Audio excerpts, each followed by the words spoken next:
علي هجویری رحمت الله علیه یو ځل په سفر باندې تله په کشتۍ کې روانو نو په دې وخت کې دا هوا ډېره زیاته تله راتله نو دعا یې غوښته په کشتۍ کې کېناستو مراقبه کو ذکر اذکار یې کول نو په هغه وخت کې حلق کړی و سر یې ګنجی کړی نو هوا تیزه وه ټوپۍ وویسته چې دا هوا رانه دا ټوپۍ یې ونیسي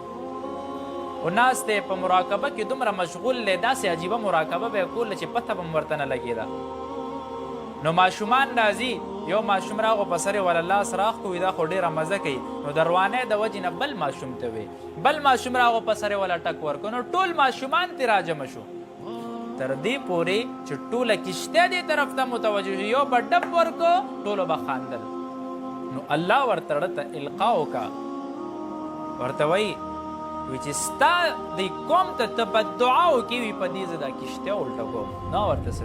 وي الله وی د دې د زړه کشتۍ الټه کې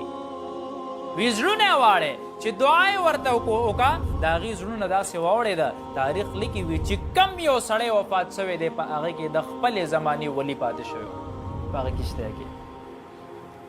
ځکه دعا یې ورته وکړه